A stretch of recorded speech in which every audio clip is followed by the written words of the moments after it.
ropes. I imagine would probably be difficult. Yeah. How was it physically for you? They had a trainer. His name was the Wild Thing Danny Heupel, and he had like one eye was like down here. He looked like Sloth, kind of with curly hair. From the Goonies. Yeah, he was very not, he was not fit. You know, he was just. They couldn't understand a word he was saying. Bury him. Yeah, and I don't care. He's dead, I think. But anyways, he was a nice guy. He really was, and he was eager to teach us because there wasn't that many people at the school at that time, and so, you know, we got in there and he showed us. I think the first thing I learned was a hammerlock. I don't know why, because you couldn't run the ropes properly because they were sagging. You couldn't run them, so that's basically the first thing I learned. You learned a lot of ground wrestling? When Adrian was there, yeah, he taught some stuff, yeah, but he was only there. He was there limited. At what point did you actually take any bumps? Did you actually learn the mechanics of putting on a match? Nope. Or was it just kind of a take your money? Yep. Bloody. Whatever. Bloody, give me your money. He was just, it was like, because Adrian is the best, I'll give him that. He's the best shooter around, I think. He's one of the best. If you want to learn how to be a shooter or a mat wrestler, he's one of the ones to go to. Uh-huh. I'll give him that. And if you want to waste all your money, go to him. But no, I mean, seriously though, we didn't learn anything that I thought was, you know, worthwhile. Who cares about a hammerlock? Show me how to run the rope. Show me how to bump. And the ring was so low to the ground and it was hitting the sand that you couldn't bump on it. It was like bumping on a boxing ring. Right.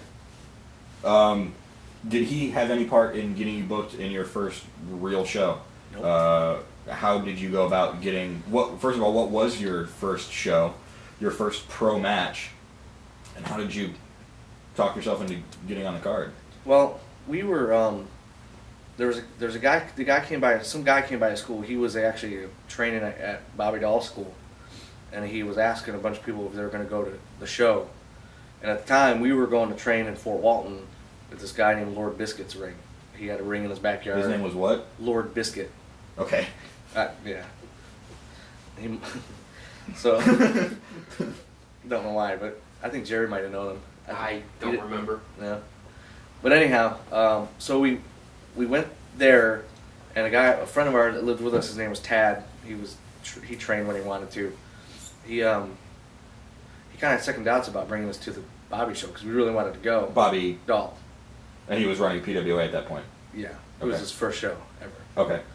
And so we did our thing in Fort Walton. We went to the show, and I was able to sit in the front row and watch that show. And, The first PWA show. yeah, and you gotta be honest with you, the first time I saw Jerry Mr. whatever his name was, The Lightning Kid. I laughed my ass off. I thought he was the lamest character I've ever seen in my life. Yeah, go ahead and bury me a little bit there. Keep it going. Keep it no, going. I mean, I had no offense, but you know, going there and I guess just being cocky or whatever, knowing that I thought I was better, could do better than they could. Jerry gets me back, so it's okay. And I was wearing tassels at the time, so. Yeah, and he come out to silly music and he was all energetic. What else did you think of that show? Your first impressions. I mean, that was your first indie show that you had seen, with the exception of like Biscuit. Yeah. Right, and I mean. Well, no, we did. I saw one indie show up north in where I lived. That was Tony Atlas was on it, and. Okay. But your first taste of Gulf Coast independent wrestling. That was the first one. Yeah. What else did you think? I thought it looked good. They had lights and they had a good sound system, and the ring looked good, and I was impressed with the production. I thought it was good. Right. So how did you eventually get yourself on the show? Did you pay to get in? The very first show? Okay. So going from paying customer, watching the show. We watched the show, and then after that, I actually went over and talked to Bobby Doll, and he's like, I don't remember word for word what we talked about, but I told him we were at aging school, and that probably wasn't a good sign to begin with. And he was like, all right, well, come up during the week and let me see what you got, and we'll possibly put you in the next show, depending on how good you do. Okay. So we did that, and so you and Justin showed up. Fortunately, first of all, going back a little bit, we never had any training. So when we got to Adrian School, we were doing stuff me and Justin learned on our own. Okay, Like- so like a little bit from what you learned from Watching Jersey, TV, yeah. watching Jersey, watching tapes. watching tapes, and the trainer at Adrian's school already said that we were better than him, and there was nothing he could teach us because we knew it all already, Uh huh. which boosted our ego. Can I have Sure. my money back? Yeah, well, exactly. And we got kicked out later, but that's another story. But Let's hear it.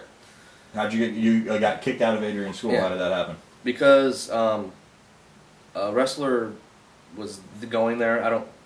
That Heat's dead. We had Heat with him, so I'm not going to bring up his name. But he accused me of going through his personal stuff, which never Uh-huh. happened. Right. And I got back to Adrian, and Adrian kicked us out. So, Kicked both you and Justin out, even though it was just you who supposedly went through the stuff. well, yeah, pretty much. And did that guy? I know you said he's passed, but did anything ever happen with him as far as doing something in pro wrestling? He's not He Oh, so the guy's not dead. The Heat's dead. yeah, the Heat's dead. Oh, okay. I thought you were saying the guy's dead. yeah, So I mean, is there was the Heat guy for a while. He threatened to beat us up a bunch Is the of guy times. still active Yeah, on the Gulf Coast area? yeah, he wrestled the shows with us in old school wrestling a couple months ago. Okay. Yeah. So you guys are cool now? He's all right. Yeah, he's pretty cool now. He's all right. Oh, okay. So you showed up after getting kicked out of the school. Mhm. You went to Bobby Dahl and worked out during the week. Mhm.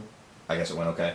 Yeah, fortunate. It was me, Justin, a guy named Vinny.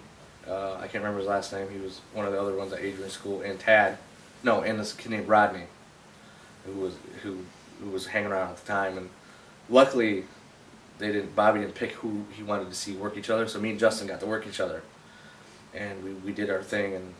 And Jerry didn't like us at first. Oh, Jerry Reiner was there. Yeah, he didn't. He didn't like us at all. Why do you think that was? I think because of the kids that came out of Adrian's school were not very good, Mm-hmm. and so he assumed that we were going to be just the same. And even though I know he knew in his mind that yeah, we weren't doing all the stuff right, but we had potential, Uh-huh. and we actually knew how to. We were quick, and we were into it. I think it changed his mind quickly. Mm-hmm. Do you think maybe he heard what you said about his tassels? Probably not. Okay. I thought you were both very talented, but the psychology wasn't Yeah. there. But that's because you hadn't been trained right. Yeah. So Definitely. What were your initial thoughts about being accepted? It was your first time in a locker room. Mhm. You weren't taught protocol. Explain to me how the two of you walk in, not knowing anybody. Nobody's ever heard of you. Nobody's seen you. You guys, I don't think, had gimmicks at the time. No. You didn't have boots. You didn't have anything. It was How did that go? It was scary. I mean, I was nervous. I don't think I slept the night before. I just kept to myself. We both did, me and Justin, because we were so new. And even when we first got down here, we almost went back home, because it was just so uncomfortable. At what point? When we first got there, we saw, me not feeling like I was going to get kicked out anyways, because I didn't pay enough. After Uh-huh. talking to Adrian, he said, no, just pay me what you can for now. But when we got down here, it seemed like he wanted it all up front. Uh-huh. But then I'm like, remember what you said, and then that turned my stomach sour to the whole idea. And then Justin, just being homesick too, and we're like, we can have the Ryder truck, we can go back home if we want, but we stuck it out. So, Okay. but being in the locker room, it was just we just kept to ourselves, and we were humble. We were trying to be friendly to everybody. Was there anybody that you really liked from the get-go that you really kind of clicked with? Wow, I could have a good match with that guy, or... I thought there was a guy, Cato Storm, who was there. He was our top flyer at the time, and Uh-huh. I really liked him. He did some really good stuff, and I was impressed by him. Okay. And Jerry was doing a lot of high stuff too, at the time. Uh-huh. So. And you and Justin worked each other. Mm-hmm. Was there anything... did Bobby tell you guys how to run your match? Was there any influence from storytelling-wise? No, just the stuff he showed us during the week. He told us some stuff like how to do certain things. So he also partially trained you? Yeah, Bobby. I'll give Bobby some credit.